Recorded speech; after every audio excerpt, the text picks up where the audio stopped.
மிகப்பெரியதொரு வரலாற்றை படைக்கப் போகின்ற ஒரு அரசியல் திருப்பத்தை ஏற்படுத்த போகின்ற தமிழகத்திலே மட்டுமல்ல இந்தியாவிலேயே ஒரு மதச்சார்பற்ற ஆட்சியை மீண்டும் கொண்டு வந்து இந்த நாட்டை காக்கக்கூடிய ஆற்றல் படைத்த நிலையிலே வந்திருக்கக்கூடிய அருமை எதிர்கால பிரதமர் என்று எல்லோராலுமே உறுதி செய்யப்படக்கூடிய இந்த காலகட்டத்தில் அதுவும் நம்முடைய தலைவர் தளபதி ஸ்டாலின் அவர்களால் இந்தியாவிலே வேறு எவரும் சொல்லாத நேரத்திலே இவர்தான் அடுத்த பிரதமர், மதச்சார்பின்மையை காக்கக்கூடியவர், இவர்தான் ஆர்எஸ்எஸ்க்கு அடி கொடுக்கக்கூடியவர், இவர்தான் கோட்சே இல்லாத நாட்டை உருவாக்கக்கூடியவர், இவர்தான் காந்திய தத்துவத்தை, காமராஜர் கொள்கையை, சமநீதியை பாதுகாக்கக்கூடியவர் என்பதை எடுத்து சொல்லி அதற்காக மிகப்பெரிய ஒரு போராட்டத்தை இந்தியா முழுவதும் வெற்றிகரமாக நடத்தி வருகின்ற நம்முடைய அன்பிற்கும் பாராட்டுதலுக்கும் உரிய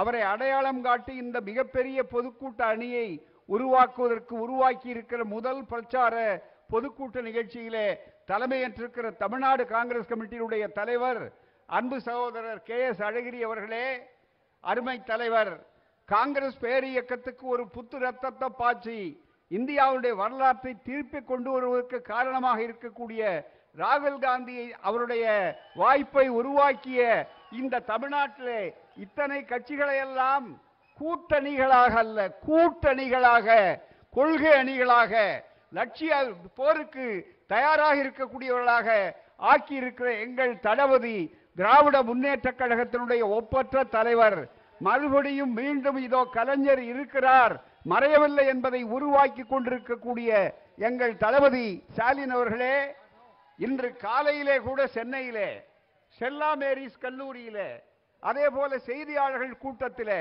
ஒரு கேள்வி கேட்கிறார்கள். பல கேள்விகளுக்கு நம்முடைய அருமை தலைவர், காங்கிரஸ் பேரியக்கத்தினுடைய தலைவர் ராகுல் காந்தி அவர்கள் மிக சிறப்பான வகையிலே பதில் சொல்லிக் கொண்டிருக்கிற நேரத்தில் ஒரு கருத்தை அவர்கள் அழகாக சொன்னார்கள்.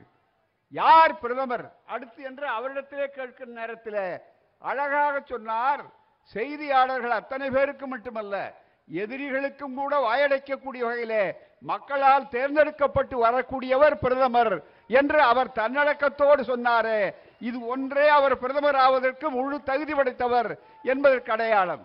மீண்டும் மதச்சார்பின்மைக்கு ஏற்பட்டிருக்கிற ஆபத்து, மீண்டும் கோட்சேக்களுடைய ஆட்சிக்கு முடிவு கட்ட வேண்டிய கட்டம், அதே போல தமிழ்நாட்டிலே ஒரு கொத்தடிமை ஆட்சி இருக்கிறது, வெறும் அடிமை ஆட்சி அல்ல. இதற்கு முன்னாலே லேடி தலைவராக இருந்தார், இப்போது மோடி தலைவராக ஆகக்கூடிய அளவிற்கு வந்திருக்கிறார் என்றால் அப்படிப்பட்ட கொத்தடிமைகளை அழிக்க ஒரு புதிய சகாப்தத்தை இந்திய அரசியலிலே அதே போல தமிழ்நாட்டிலே உருவாக்க வந்திருக்கிற நீங்கள் வருக, புதிய கருத்தை தருக.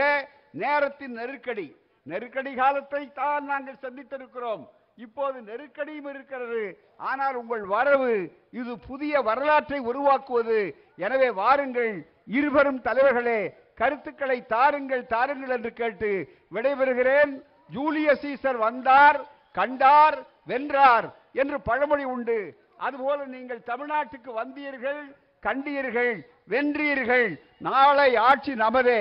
40 மட்டுமல்ல, இந்த நானிலமே இந்தியவருடைய ஆட்சியே நமதே என்று சொல்லி வாழ்க பெரியார், வளர்க பகுத்தறிவு, வருக மதச்சார்பின்மை ஆட்சி, காக்கப்படட்டும் சமூக நீதி என்று கூறி முடிக்கிறேன். வணக்கம், நன்றி.